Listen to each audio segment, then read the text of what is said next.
सोचिए जरा, एक राज्य की विधानसभा ने कानून पास कर दिए, मुख्यमंत्री उसे लागू करने के लिए तैयार खड़े हैं, लेकिन कानून बनने से पहले ही सब कुछ रुक जाता है। कारण क्या है कि राज्यपाल की मेज पर रखी फाइलें महीनों से आगे नहीं बढ़ रही हैं। अब तमिलनाडु केस 2025 में यह सिर्फ राज्यपाल और सरकार की लड़ाई नहीं है, यह लड़ाई है जनादेश बनाम नामांकित शक्ति की। और सवाल यह है, क्या जो अनुच्छेद 200 है वह लोकतंत्र की रक्षा करता है या उसे रोकने का अधिकार बन चुका है।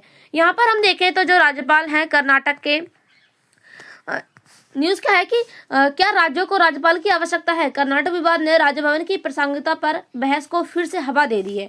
यहाँ पर जो राज्यपाल, कर्नाटक के जो राज्यपाल हैं, उनके एक भाषण ने पूरी जो कर्नाटक असेंबली है उसको एक तरीके से झकझोर कर रख दिया है। क्योंकि हम यहाँ पर देखें तो जो यहाँ के राज्यपाल हैं थावर चंद गहलोत, इन्होंने यहाँ पर असेंबली में एक भाषण दी थी।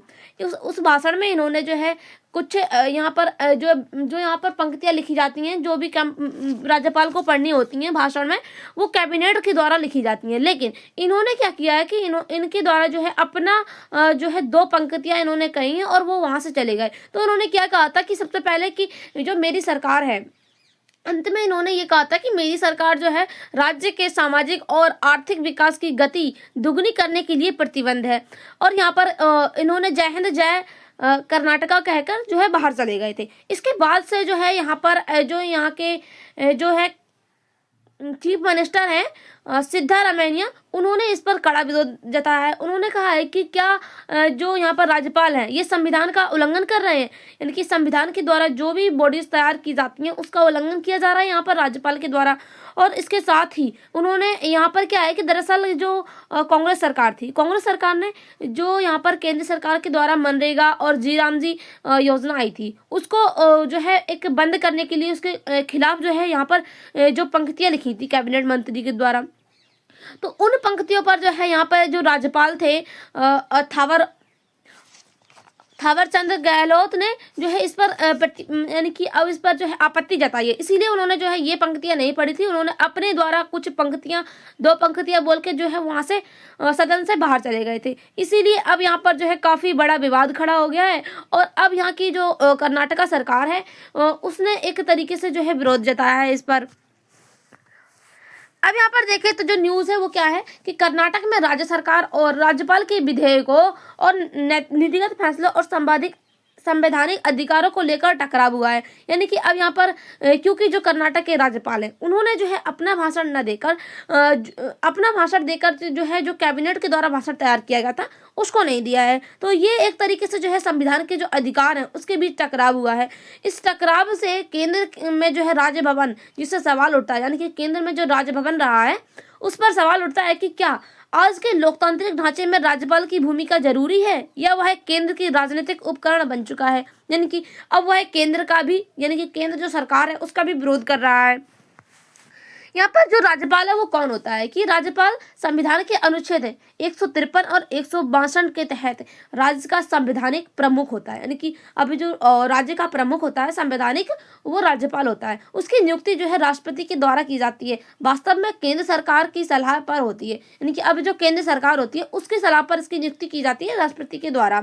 वह निर्वाचित नहीं होता है बल्कि नामांकित होता है। यानी कि अब इसको निर्वाचित नहीं किया जाता है, क्योंकि इसको वोट के जरिए नहीं चुना जाता है, इसको राष्ट्रपति के द्वारा चुना जाता है। अब इसी वजह से निष्पक्षता पर अक्सर सवाल उठ रहे हैं। इसी वजह से जो राज्यपाल है, राज्यपाल की निष्पक्षता पर सवाल उठते हैं और हमेशा से उठते आ रहे हैं, और इस बार भी यहाँ पर असेंबली में यहाँ पर उठ रहे हैं सवाल। अब यहाँ पर जो कर्नाटक विवाद है उसमें क्या हुआ है कि जो राज्य सरकार है, राज्य सरकार द्वारा पास किए गए कुछ विधेयकों को राज्यपाल ने मंजूरी देने से में देरी की। यानी कि अब जो यहाँ पर जो राज्य सरकार है, राज्य सरकार ने जो भी विधेयक यहाँ पर पास किए हैं, तो जो राज्यपाल है उसने उसको मंजूरी देने में काफ़ी देरी कर दी है, जिससे कुछ मामले में जैसे कि बिल राष्ट्रपति के पास भेजे गए और सरकार की सलाह को नज़रअंदाज किया गया है। इससे यह धारणा बनी है कि राज्यपाल सरकार के साथ नहीं है बल्कि केंद्र के पक्ष में कार्य कर रही है। यानी कि अब यहाँ पर एक बड़ा टकराव देखा जा रहा है, क्योंकि जो राज्य सरकार होती है और जो राज्यपाल होता है, राज्यपाल का क्या कार्य होता है कि जो राज्य सरकार होती है उसके पक्ष में कार्य करना। लेकिन यहाँ पर ये देखा जा रहा है कि जो राज्यपाल है, राज्यपाल केंद्र सरकार के पक्ष में कार्य कर रहे हैं। तो यहाँ पर क्या है कि कुछ कई मामलों में देरी हुई है कि यहाँ पर जो राष्ट्रपति के पास बिल जाता है, जो भी विधेयक पास होता है सबसे पहले असेंबली में, तो वो विधेयक जो है जो है यहाँ पर पास होने के बाद दोबारा फिर जो है राष्ट्रपति के पास जाता है पास होने के लिए। तो उस वहाँ पर भी भेजने में देरी हो गई है और सरकार की सलाह को नज़रअंदाज भी कर दिया गया है यहाँ पर। अब यहाँ पर देखते हैं कि जो राज्यपाल है, राज्यपाल की ज़रूरत पर सवाल क्यों उठे हैं कि यहाँ पर ये भी कहा जा रहा है कि क्या राज्यपाल की हमको ज़रूरत है या नहीं। मूल कारण क्या है कि यहाँ पर राज्यपाल यानी कि भारत के जो राज्यपाल होते हैं वो निर्वाचित नहीं होते, लेकिन उनको निर्वाचित राज्य सरकार के काम पर प्रभाव पड़ता है। यानी कि अगर जो निर्वाचित सरकार होती है, राज्य सरकार, उसके जो कार्य होते हैं उस पर प्रभाव पड़ता है, क्योंकि वह उसके पक्ष में कार्य करता है। यही जो है विरोधाभास है इनकी। अब यहाँ पर कॉन्ट्राडिक्शन होता है कि आज की बहस की जड़ यहाँ पर छुड़ी हुई है। यानी कि आज जो 22 जनवरी को असेंबली में बहस हुई थी, उस पर यह काफ़ी बड़ा जो है जड़ बनी हुई है। हाल के वर्षों में जो है कर्नाटक, तमिलनाडु, केरल और पश्चिम बंगाल, इन राज्यों में गवर्नेंस के बीच टकराव हुआ है। यानी कि अब यहाँ पर जो राज्य सरकार है और केंद्र सरकार के बीच में टकराव हुआ है, क्योंकि इनके जो भी पक्ष रहे हैं, यानी कि अब इनके द्वारा जो भी कहा गया है उसके बीच में टकराव हुआ है राज्य के और केंद्र के। जैसा कि हमने यहाँ पर कर्नाटक केस में देखा था कि यहाँ के जो राज्यपाल थे उन्होंने कैबिनेट के द्वारा जो भी यहाँ पर भाषण तैयार किया गया था उसको नहीं पढ़ा था और उन्होंने अपने जो है कुछ पंक्तियां पढ़ी थी और वहां से सदन से बाहर चले गए थे। तो इस पर जो है टकराव हो गया है केंद्र और राज्य के बीच में। अब यहाँ पर हम देखें तो लेकिन जो है फिर संविधान में राज्यपाल के प्रावधान क्यों दिए गए, जिनके अब यहाँ पर ये देखा जा रहा है क्या जो राज्यपाल हैं उनको उनकी जो है लोगों को जरूरत है, अगर नहीं है तो फिर यहाँ पर जो है संविधान में राज्यपाल के लिए प्रावधान क्यों दिए गए हैं। अब देखें तो संविधान निर्माताओं ने राज्यपाल को इसलिए शामिल किया क्योंकि जो है संघवाद में संतुलन बना रहे, यानी कि जो संघवाद है उसमें संतुलन बना रहे। अब भारत का जो संघीय लेकिन एकात्मक झुकाव देश पर हो, यानी कि अब जो राज्यपाल होती हैं, राज्यपाल का क्या कार्य होता है कि कोई भी जो देश होता है या फिर यानी कि जो राज्यपाल होता है वो क्या होता है कि राज्य के रूप में कार्य करता है, यानी कि स्टेट के पक्ष में कार्य करता है। और यहाँ पर जो प्रावधान दिए गए हैं वो भारत में क्या है कि जो है संघीय एक लेकिन एकात्मक झुकाव बना हुआ है राज्यपाल का। अब राज्यपाल क्या है, सेंटर और राज्य के बीच में संवैधानिक संतुलन हेतु बनाया जाता है, यानी कि अब राज्य और राज्य सरकार और केंद्र सरकार के बीच में संतुलन बना रहे। अब संवैधानिक सुरक्षा के लिए यहाँ पर यदि राज्य सरकार संविधान का उल्लंघन करे तो अल्पसंख्यकों और विपक्षों के जो है अधिकार कुचले, तो यहाँ पर राज्यपाल जो होते हैं संविधान का रक्षक बनकर यहाँ पर काम करते हैं। यानी कि अगर जो राज्य सरकार है यहाँ पर जो अल्पसंख्यक के अधिकार होते हैं उसको कुचला जाता है अगर राज्य सरकार के द्वारा, तो यहाँ पर जो राज्यपाल होता है वो एक बड़ी भूमिका निभाता है। यानी कि अब यहाँ पर वो संविधान का रक्षक बन जाता है, क्योंकि यहाँ पर अगर उनके अधिकार को कुचला जा रहा है तो एक तरीके से संविधान का भी उल्लंघन किया जा रहा है। यहाँ पर राजनीतिक संकट की स्थिति भी यहाँ पर देखने को मिल सकती है। त्रिशंकु विधानसभा सरकार गिरने की स्थिति भी यहाँ पर देखने को मिल सकती है। अब यहाँ पर हम देखें तो संविधान में राज्यपाल से जुड़े प्रावधान क्या क्या हैं, यानी कि अब यहाँ पर आर्टिकल जो 153 है, 153 में प्रत्येक राज्य में राज्यपाल होता है। 153 जो आर्टिकल है उसके तहत क्या है कि प्रत्येक जो राज्य होता है राज्य में राज्यपाल होता है, और 154 के तहत राज्य की जो कार्यकारी शक्ति होती है वो राज्यपाल के पास होती है। और अब यहाँ पर 155 में क्या है कि जो राष्ट्रपति है, राष्ट्रपति के द्वारा राज्यपाल को नियुक्त किया जाता है। 156 में है राष्ट्रपति की इच्छा पर यहाँ पर पद दिए जाते हैं, इनके अब यहाँ पर जिसको भी यह पद मिलता है राज्यपाल का वह राष्ट्रपति की इच्छा से मिलता है। और आर्टिकल 200 के तहत जो है विधेयकों का निर्णय जो होता है वो राज्यपाल के पास होता है, यानी कि अब जब कोई विधेयक पास होता है तो सबसे पहले राज्यपाल के पास जाता है, तो राज्यपाल के पास जाने के बाद वह जो है राष्ट्रपति के पास जाता है। अब 356 आर्टिकल 356 के तहत जो है राष्ट्रपति शासन की सिफारिश करते हैं, यानी कि अब जो भी कानून पास होता है उसकी सिफारिश जो है राष्ट्रपति करते हैं। उसके बाद जो है आर्टिकल 161 के तहत जो है क्षमादान शक्ति की जाती है, यानी कि संविधान ने शक्ति दी है लेकिन सीमा स्पष्ट नहीं है, यानी कि अब जो है संविधान के द्वारा राज्यपाल को शक्ति तो दी गई है लेकिन स्पष्ट रूप से नहीं है, यही समस्या है यहाँ पर सबसे बड़ी। चलिए देखते हैं और आगे क्या है कि अब यहाँ पर जो राज्य भवन है, यहाँ पर राज्य भवन की जो संवैधानिक भूमिका है उस पर भी सवाल उठाए जा रहे हैं, क्योंकि जो राज्य भवन होता है उसमें क्या है कि संवैधानिक संतुलन का केंद्र होता है और लोकतंत्र का संरक्षण होता है। यहाँ पर जो केंद्र सरकार है और जो राज्य सरकार है उसके बीच में संतुलन बनाए रखना होता है राज्यपाल का कार्य।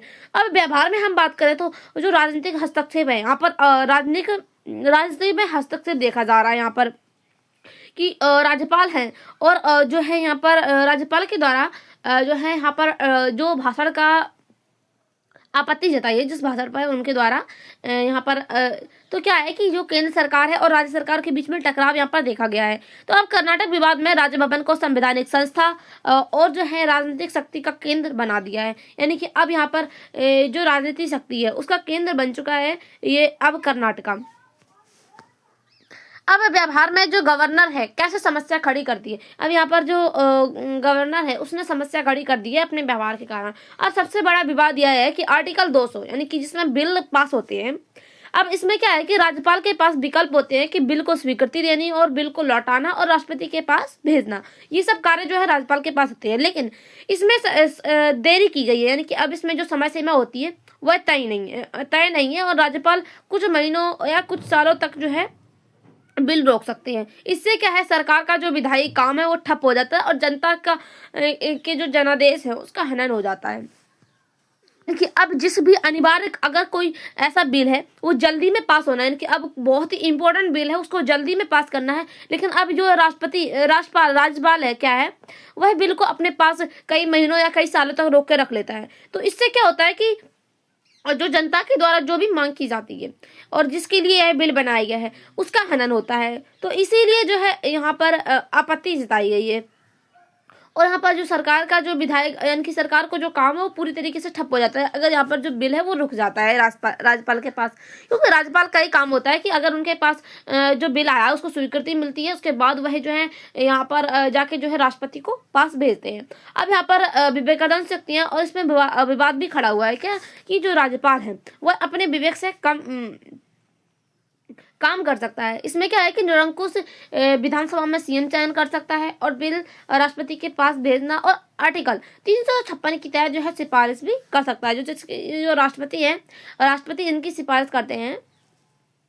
अब कर्नाटक विवाद इसी विवेकाधीन शक्ति के प्रयोग से जुड़ा हुआ है, यानी कि अब यहाँ पर जो विवेकाधीन शक्ति यानी कि विवेक का एक तरीके से जो है अपने विवेक का प्रयोग किया जा रहा है। यहाँ पर जो कैबिनेट के द्वारा जो भी भाषण दिया गया था उसको प्रयोग नहीं किया गया है।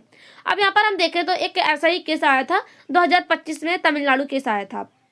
उसमें क्या हुआ था 2025 में तमिलनाडु में जो राज्य सरकार के द्वारा जो भी कानून विधेयक पास किया गया था उसमें विशेषकर जो विद्यालय और प्रशासन से जुड़े मामले इसमें शामिल किए गए थे, लेकिन राज्यपाल ने क्या है कि लंबे समय तक उसको मंजूरी नहीं दी और कुछ बिल तक जो है राष्ट्रपति तक दी। अभी क्या है कि यहाँ पर जो राज्यपाल हैं उन्होंने इस बिल को मंजूरी नहीं दी और जो राष्ट्रपति हैं उनके पास कुछ ही बिल को भेजा था, इसीलिए यह जो विवाद है वो सामने आया था। अब सरकार के द्वारा क्या आरोप लगाया जा रहा था यहाँ पर कि जो गवर्नर है यानी कि जो राजनीतिक उद्देश्य है से काम कर रही है, यानी कि जो राज्यपाल है ये अपने राजनीतिक उद्देश्य से काम कर रहे हैं, निर्वाचित सरकार के काम में बाधा नहीं बन रहे हैं यहाँ पर जो सरकार के द्वारा कहा जा रहा था। लेकिन सुप्रीम कोर्ट तक यह मामला पहुंचा गया था तो उन्होंने क्या कहा था मामले में,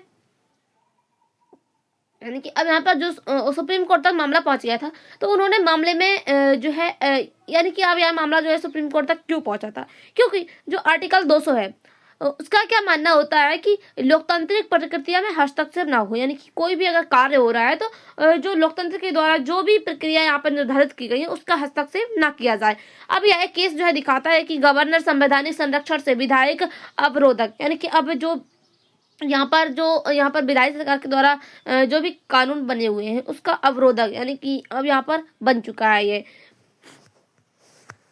अब यहाँ पर इस टकराव से संवैधानिक दुविधा पैदा होती है, यानी कि अब यहाँ पर जो ये टकराव हुआ है राज्य और केंद्र के बीच में, तो इसमें सबसे बड़ी दुविधा क्या पैदा होती है कि लोकतंत्र बनाम नामांकित सरकार, यानी कि अब जो जनता है जनता द्वारा चुनी गई सरकार और केंद्र सरकार के बीच में यहाँ पर सबसे बड़ा टकराव पैदा होता है।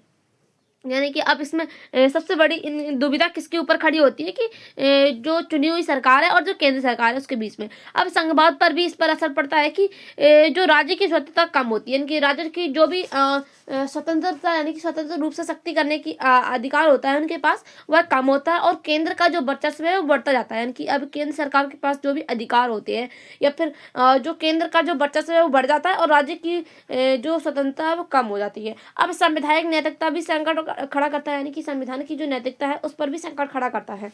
शक्ति तो यह है कि जो है यहाँ पर, लेकिन मर्यादा का अभाव है। यानी कि अब यहाँ पर जो राज्यपाल हैं उनके पास शक्ति तो है, लेकिन उनकी जो मर्यादा है उसका अभाव भी किया जा रहा है, जो राज्य सरकार है उसका। अब यहाँ पर देखें तो जो सुप्रीम कोर्ट है और आयोग है उनका क्या दृष्टिकोण रहा है इस केस पर। तो यहाँ पर भारतीय संघवाद और सहकारी संघवाद, लेकिन ऐसे विवाद जो है केंद्र का वर्चस्व बढ़ाते हैं। यानी कि अब ऐसे जो यहाँ पर जो मामले देखे गए हैं, यानी कि अब यह जो कर्नाटक का केस देखा गया है, इसमें क्या है कि जो राज्य का वर्चस्व है वो बढ़ता जा रहा है, और जो केंद्र का वर्चस्व है वो बढ़ता जा रहा है, और जो राज्य की स्वतंत्रता वो कम होती जा रही है। इसीलिए यह है क्वासी फेडरल चरित्र को उजागर करता है। अब इसका किस किस लोगों ने समर्थन किया है, यानी कि अब जो केस है इसका किस किस लोगों ने समर्थन किया है कि समर्थन करने वाले लोगों के क्या तर्क रहे हैं। यानी कि अब यहाँ पर उनके द्वारा ये कहा जा रहा था कि संविधान की यहाँ पर रक्षा हो रही है, यानी कि अब जिन लोगों ने यहाँ पर समर्थन किया उनके द्वारा ये कहा जा रहा था कि ये संविधान की रक्षा है। लेकिन यहाँ पर हम देखें तो और यहाँ पर राज्य और केंद्र के बीच में टकराव हो रहा है, तो ये एक तरीके से संविधान का उल्लंघन है, लेकिन उनके द्वारा यहाँ पर कहा जा रहा है कि ये रक्षा है। अब सरकार का असंवैधानिक गतिविधियों पर रोक भी यहाँ पर किया जा रहा है, यानी कि अब उनके द्वारा ये कहा जा रहा है कि सरकार जो है असंवैधानिक गतिविधियों पर रोक लगा रही है। अब संकट के समय तटस्थ मध्यता यहाँ पर अपनाई जा रही है। अल्पसंख्यक विपक्षों के अधिकारों की रक्षा हो रही है। इनके अब यहाँ पर देख सकते हैं कि जो समर्थक वाले तर्क हैं क्या यहाँ पर देखने को मिल रहे हैं। अब समस्या यहाँ पर पद की नहीं और पद का राजनीतिक उपयोग हो रहा है, यानी कि यहाँ पर पद की समस्या नहीं बताई जा रही है और जो है यहाँ पर राजनीति में पद का उपयोग बताया जा रहा है यहाँ पर। अब यहाँ पर देखें तो सुरक्षा के सुझाव क्या हो सकते हैं कि बिल पर निर्णय के लिए संवैधानिक समय सीमा होनी चाहिए, यानी कि अगर कोई भी बिल जो है वो पास होना है तो उसके लिए समय सीमा होनी चाहिए। ऐसा नहीं है कि जो राज्यपाल है उनके पास कोई बिल गया है वो महीनों तक सालों तक वो अपने पास ही रखे हैं। तो ये जो है एक तरीके से जिस बिल के लिए वह उस बिल में जिसके अधिकारों होते हैं उसका हनन होता है, और साथ ही यहाँ पर जो राज्य सरकार होती है उसकी जो स्वतंत्रता है वह भी कम होती है। अब विवेकाधीन शक्तियों को स्पष्ट व्याख्या करनी चाहिए, संवैधानिक नैतिकता को प्राथमिकता देनी चाहिए, यानी कि अब संविधान के द्वारा जो भी नियम है उसको प्राथमिकता देनी चाहिए। अब राज्यपाल की संस्था, जो राज्यपाल की संस्था है और संविधान में इसीलिए जो है ताकि लोकतंत्र है, राज्यपाल की संस्था और संविधान में इसीलिए ताकि लोकतंत्र सुरक्षित रहे, ना कि इसीलिए कि वह जो है लोकतंत्र को रोक सके। यानी कि राज्यपाल के जो पास जो शक्ति होती है संविधान के द्वारा उसमें क्या होता है कि लोकतंत्र को सुरक्षित रखे वो, न कि लोकतंत्र का जो है रोक दे, यानी कि लोकतंत्र में जो भी प्रावधान है उसको रोका जा सके उनके द्वारा। ऐसा नहीं होता यहाँ पर। और क्या है कि कर्नाटक और तमिलनाडु जैसे मामलों ने स्पष्ट किया है कि समस्या पद में नहीं है बल्कि उसके राजनीतिक उपयोग में है। यानी कि अब यहाँ पर जो समस्या है वो पद की नहीं है, क्या है कि जो राज्यपाल है अगर वह अपने पद का सही तरीके से उपयोग करे तो इस तरीके की जो समस्या है वो पैदा ना हो। सॉरी। अब हम यहाँ पर आपको बताएंगे कि हमारा ये जो न्यूज़ है वो हमारे जो यूपीएससी यानी कि अब जो करंट अफेयर्स है,